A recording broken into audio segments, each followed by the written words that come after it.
یا ہم کو ایک بات یہ معلوم ہونا ضروری ہے کہ خدا نہیں چاہتا ہے کہ ہم مسیح لوگاں اپنے چہروں کو لٹکائے رکھنا۔ ہم کو معلوم ہونا چاہیے کہ مسیح آئے تاکہ ہماری زندگی خوشیوں سے بھر جائے۔ آیت 14 پڑھیں گے۔ مسیح اپنے باپ سے دعا کرتے ہیں، میں نے تیرا کلام انہیں پہنچا دیا اور دنیا نے ان سے عداوت رکھی، اس لیے کہ جس طرح میں دنیا کا نہیں وہ بھی دنیا کے نہیں۔ پیارے بھائی اور بہن، آپ خدا کے کلام کے وجہ سے دنیا میں جو ایمان رکھنے والے ہیں، یعنی کہ جو لوگ یسوع مسیح پہ ایمان لائے ہیں، کافی تکلیفیں اٹھانا پڑ رہا ہے۔ یہ دنیا میں ان لوگوں کو خدا کے کلام کے وجہ سے کافی مصیبتیں ہیں۔ خدا کا کلام ایک ایسی چیز ہے کہ ہم کو سچائی کے بارے میں بتاتا ہے، اور جب یہ سچائی کو ہم دنیا کے سامنے رکھتے ہیں تو دنیا والے یہ چیز کو قبول کرنے کے لیے تیار نہیں ہیں، جس کا نتیجہ یہ ہوتا کہ جو آدمی خدا کے کلام کو ان کے سامنے رکھتا ہے وہ آدمی کو مارتے اور پیٹتے اور اذیت دیتے ہیں۔ آج اگر آپ اپنی نظر اٹھا کے دیکھیں گے تو ساری دنیا میں آپ یہ دیکھیں گے کہ لوگ خدا کے کلام کو اور اس کے بندوں کو قبول کرنے سے انکار کر رہے ہیں، بلکہ اپنے گھر والے خود ہمارے خلاف ہو جاتے ہیں۔ بولنے کا مطلب یہ ہے کہ اگر ہم خدا کے کلام کے مطابق چلیں گے تو ہمارے گھر والے بھی ہم کو چھوڑنے والے نہیں ہیں، بلکہ ہم کو اذیت دینے والے ہیں، کیونکہ خدا کے کلام میں یہ لکھا ہوا ہے۔ آیت 15 میں لکھا ہوا ہے، جہاں مسیح اپنے باپ سے دعا کرتے ہیں، میں یہ درخواست نہیں کرتا کہ تو انہیں دنیا سے اٹھا لے، بلکہ یہ کہ اس شریر سے ان کی حفاظت کر۔ تو یہاں مسیح جو لفظ نکالے ہیں زبردست ہے۔ یہاں ایک بات یہ غور کرنے کی ہے کہ مسیح یہ دعا نہیں کر رہے کہ ہم دنیا سے اٹھا لیے جائیں۔ ہم کو معلوم ہونا چاہیے کہ خدا ہم کو یہ دنیا میں اس لیے رکھنا چاہتا ہے تاکہ اس کا جلال نظر آئے، مگر یہاں مسیح ایک خاص عرضی خدا کے سامنے رکھتے ہیں، اور وہ عرضی یہ ہے کہ خدا شریر سے ہماری حفاظت کرنا۔ ہم کو معلوم ہونا چاہیے کہ شیطان کی نظر ہمیشہ ہم پہ رہتی ہے، انہیں یہ کوشش میں رہتا ہے کہ انہیں ہم کو کہاں اور کب گرا سکتا۔ اگر ہم نیا عہد نامہ میں دیکھیں گے تو ہم کو معلوم ہوگا کہ شیطان جو ہے مسیح کو آزمائش میں گرانے کی کوشش کرا، مگر انہیں ناکامیاب تھا۔ اس کے بعد اگر ہم دیکھیں گے تو فرسی اور صدوقیاں اور شریعت کے استاداں ہمیشہ یہ کوشش میں رہتے تھے کہ ان لوگاں مسیح کو ان کے باتوں میں کیسا پھنسا سکتے ہیں، مگر مسیح ان لوگوں کو کوئی موقع نہیں دیے ان پہ حاوی ہونے کے لیے۔ جب بھی ان لوگاں ان کے پاس ایک ٹیڑھا سوال لے کے آتے تھے تو مسیح ان لوگوں سے ایسے سوال کرتے تھے کہ ان لوگاں تھکے پھکے ہو جاتے تھے اور ان کے پاس سے چلے جاتے تھے۔ بولنے کا مطلب یہ ہے کہ مسیح جانتے تھے کہ یہ دنیا میں کیسے کیسے خطرناک لوگ ہیں۔ انہوں جانتے تھے کہ ساری دنیا میں شرارت بھری ہوئی ہے۔ انہوں جانتے تھے کہ قدم قدم پہ ان کے شاگردوں کا مقابلہ شریروں کے ساتھ ہوگا، اس لیے ان کی اپنی باپ سے یہ خاص درخواست تھی کہ میں یہ درخواست نہیں کرتا کہ تو انہیں دنیا سے اٹھا لے، بلکہ یہ کہ اس شریر سے ان کی حفاظت کر۔ اگر ہم غور کریں گے تو مسیح کئی مرتبہ اپنے باپ سے ان کے شاگردوں کے حفاظت کے لیے دعا کرے۔ انہوں یہ بات کو ضروری سمجھے۔ پیارے بھائی بہن، ہم ہمیشہ اپنے اور دوسروں کے حفاظت کے لیے دعا کرنا چاہیے۔ اگر ہم غور کریں گے تو مسیح حفاظت کے بارے میں کافی زور دیے ہیں۔ آیت 16 میں لکھا ہوا ہے، جہاں مسیح اپنے باپ سے دعا کرتے ہیں، جس طرح میں دنیا کا نہیں وہ بھی دنیا کے نہیں۔ تو یہاں مسیح ایسا کیوں بولے ہیں، جس طرح میں دنیا کا نہیں وہ بھی دنیا کے نہیں۔ یہ بات تو ٹھیک ہے کہ مسیح دنیا کے نہیں ہیں، مگر ان کے شاگرداں دنیا کے کیسا نہیں ہیں؟ یہ سوال پیدا ہوتا ہے۔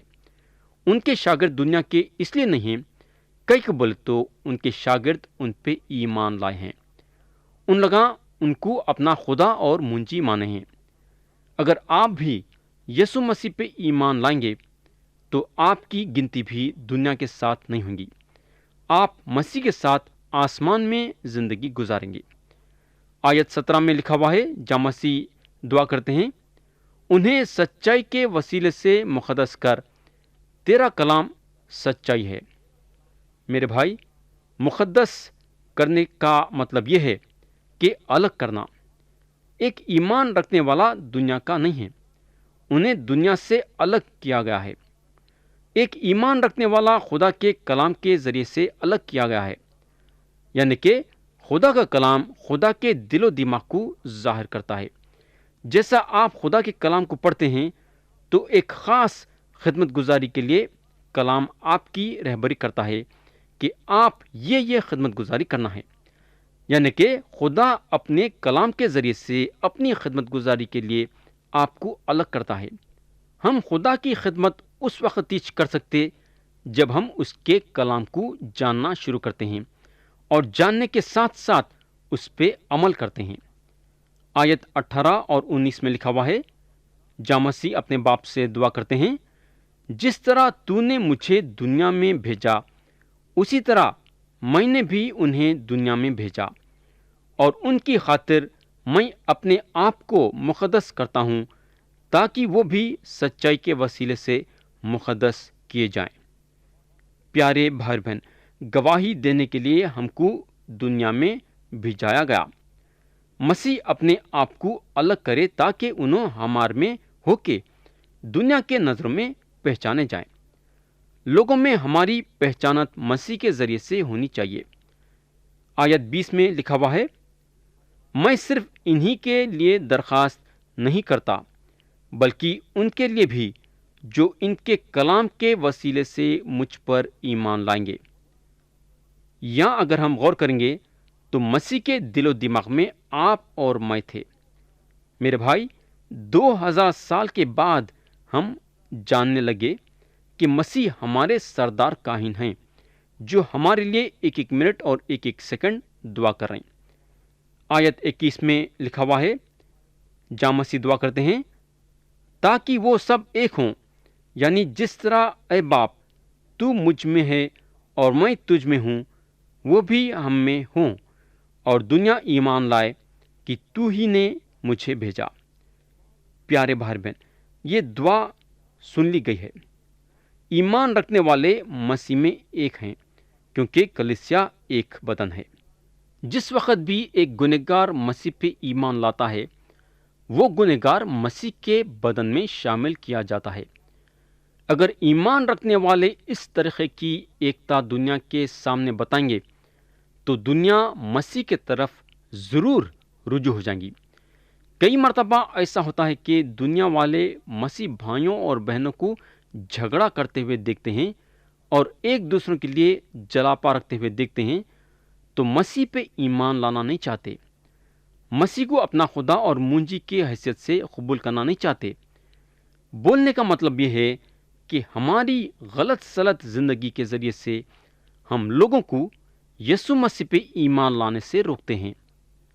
آیت 22 اور 23 پڑھیں گے، جہاں مسیح اپنے باپ سے دعا کرتے ہیں، اور وہ جلال جو تو نے مجھے دیا ہے میں نے انہیں دیا ہے تاکہ وہ ایک ہوں جیسے ہم ایک ہیں، میں ان میں اور تو مجھ میں، تاکہ وہ کامل ہو کر ایک ہو جائیں اور دنیا جانے کہ تو ہی نے مجھے بھیجا، اور جس طرح کی تو نے مجھ سے محبت رکھی ان سے بھی محبت رکھی۔ میرے بھائی، میں ان میں اور تو مجھ میں، یہ ایک زبردست بات ہے، اور صرف پاک روح کے طاقت سے ایسا ہو سکتا ہے۔ جو ایکتا باپ اور بیٹے میں ہے، وہچ ایکتا ہمار میں اور یسوع مسیح میں ہونی چاہیے۔ آگے مسیح بولتے ہیں، جس طرح کی تو نے مجھ سے محبت رکھی ان سے بھی محبت رکھی۔ اس کا مطلب یہ ہے کہ خدا جتنی محبت مسیح سے رکھتا ہے، آپ سے اور میرے سے بھی رکھتا ہے۔ آیت 24 میں مسیح اپنے باپ سے بولتے ہیں، اے باپ، میں چاہتا ہوں کہ جنہیں تو نے مجھے دیا ہے، جہاں میں ہوں وہ بھی میرے ساتھ ہوں، تاکہ میرے اس جلال کو دیکھیں جو تو نے مجھے دیا ہے، کیونکہ تو نے بنائے عالم کے پیشتر مجھ سے محبت رکھی۔ پیارے بھائی بہن، جنت ایک ایسی جگہ رہیں گی جہاں ہم مسیح کے ساتھ پوری طریقے سے شرکت کریں گے، یعنی کہ پوری طریقے سے ہم ان کے ساتھ صحبت کریں گے۔ ہم کو معلوم ہونا چاہیے کہ خدا انسان کو اس لیے بنایا تاکہ انسان اس کے ساتھ صحبت کرے، انسان اس کے ساتھ چلے پھرے اور بات چیت کرے۔ یہ مقصد سے خدا انسان کو پیدا کرا، مگر آدم اور حوا کا گناہ انسان کو خدا سے بہت ہی دور کر دیا۔ ہم کو معلوم ہونا چاہیے کہ یہ کائنات میں خدا جانوروں کو بنایا، خدا ہوا کے پرندوں کو بنایا، خدا جو ہے رینگنے والے جانوروں کو بنایا، خدا کیڑے مکوڑوں کو بنایا، مگر خدا ان سے صحبت کرنا نہیں چاہتا، لیکن خدا ضرور انسان سے صحبت کرنا چاہتا ہے۔ خدا جب انسان کو بنایا تو انسان کو انسان کے مرضی پہ چھوڑا، حالانکہ آدمی گناہ کرا، پھر بھی خدا انسان سے صحبت کرنا چاہتا ہے۔ میرے بھائی، جنت ایک زبردست جگہ رہیں گی، اور ہر ایک آدمی کے لیے یہ ضروری ہے کہ انہیں یسوع مسیح پہ ایمان لا کے گناہوں کی معافی حاصل کر کے جنت میں داخل ہونا۔ آیت 25 میں مسیح اپنے باپ سے دعا کرتے ہیں، اے عادل باپ، دنیا نے تو تجھے نہیں جانا، مگر میں نے تجھے جانا، اور انہوں نے بھی جانا کہ تو نے مجھے بھیجا۔ پیارے بھائی بہن، مسیح یہاں باپ سے تو دعا کرے، مگر ہمارے سامنے ایک سچائی رکھے۔ انہوں یہ ظاہر کرے کہ دنیا خدا کو نہیں جانی۔ آج اگر ہم غور کریں گے تو کتنے نئے لوگ خدا کی عبادت کر رہے ہیں۔ میں تو بولوں گا تقریباً ہر انسان خدا کی عبادت کر رہا ہے، مگر خدا کو نہیں جاننے کا مطلب یہ ہے کہ انسان کا رشتہ خدا کے ساتھ ذاتی طور سے نہیں ہے۔ انسان کا رشتہ خدا سے اس وقت ذاتی طور سے قائم ہوتا ہے جب انسان خدا کے سامنے اپنے گناہوں کا اقرار کر کے یسوع مسیح پہ ایمان لاتا ہے۔ جب انسان اپنے گناہوں کا اقرار کر کے یسوع مسیح پہ ایمان لاتا ہے تو خدا اپنے آپ کو انسان پہ ظاہر کرتا ہے اور بتاتا ہے کہ انہیں کون ہے، کیسا ہے اور کس طریقے سے کام کرتا ہے۔ تو انسان کو یسوع مسیح پہ ایمان لانا ضروری ہے اگر انہیں خدا کو صحیح ڈھنگ سے جاننا چاہتا ہے۔ تو جب تک ہم یسوع مسیح کے ذریعے سے خدا کے ساتھ ذاتی طور سے رشتہ قائم نہیں کریں گے تو ہم خدا کو کیسا جان سکتے؟ مسیح کے شاگرداں خدا کو اس لیے جان سکے کیونکہ ان لوگاں یسوع مسیح پہ ایمان لائے۔ جب ان لوگاں یسوع مسیح پہ ایمان لائے تو ان لوگوں کو پتہ چلا کہ خدا مسیح کو یہ دنیا میں بھیجا ہے تاکہ ان کے ذریعے سے ان لوگوں کو ان کے گناہوں کی معافی ملے اور وہ ہمیشہ کی زندگی پائے۔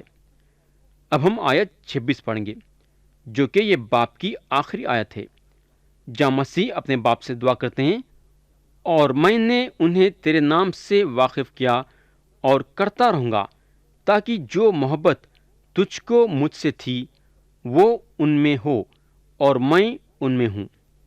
تو پیارے بھائی اور بہن، ایک آخری بات یا مسیح جو کرتے ہیں وہ یہ ہے کہ ان کی محبت ہمارے دل میں چھائی رہے، بلکہ ہمارے زندگی میں ہمیشہ چھائی رہے۔ ہم جو ہیں فضل اور ایمان کے بارے میں کتنا بات کرتے ہیں، اور واقعی میں ہم یہ دو چیزوں پہ کافی بات کرتے ہیں، مگر مسیح کی دلی خواہش یہ ہے کہ ہم ان کے محبت کو ہمارے دلوں میں پوری طرح سے اتار لینا۔ پیارے بھائی بہن، کیا آپ بتا سکتے کیا کہ آپ کے دل میں مسیح کی کتنی محبت ہے؟ تو یہاں ختم ہوا یوحنا کی انجیل کا 17واں باب۔ اب ہم مسیح کے یہ دعا پہ سرسری طور سے غور کریں گے۔ یہ دعا ایمان رکھنے والوں کے لیے اور دنیا کے لیے یہ بتاتی ہے کہ ایمان رکھنے والوں کو خدا جو ہے مسیح کے حوالے کرا۔ دوسری بات یہ کہ ایمان رکھنے والے دنیا میں تو ہیں مگر دنیا کے نہیں ہیں۔ تیسری بات یہ کہ ایمان رکھنے والوں سے دنیا عداوت رکھتی ہے۔ چوتھی بات یہ کہ ایمان رکھنے والوں کی حفاظت ہوتی ہے۔ پانچویں بات یہ کہ ایمان رکھنے والوں کو دنیا میں بھیجا گیا ہے۔ ایمان رکھنے والوں سے خدا محبت رکھتا ہے۔ جتنی محبت خدا مسیح سے رکھتا ہے اتنی محبت خدا ایمان رکھنے والوں سے رکھتا ہے۔ اب ہم مسیح کے عرضیوں پہ غور کریں گے کہ مسیح کی عرضی اپنے باپ سے کیا تھی۔ پہلی عرضی تھی حفاظت کی، کہ خدا ایمان رکھنے والوں کی حفاظت کرنا۔ دوسری عرضی تھی ان کی خوشی ایمان رکھنے والوں میں قائم ہونا۔ تیسری عرضی تھی خدا ایمان رکھنے والوں کو شریر سے حفاظت کرنا۔ چوتھی عرضی تھی ایمان رکھنے والوں کو خدا سچائی کے وسیلے سے مقدس کرنا۔ پانچویں عرضی تھی کہ خدا ایمان رکھنے والوں کو ان میں اور باپ میں ایک کر دینا۔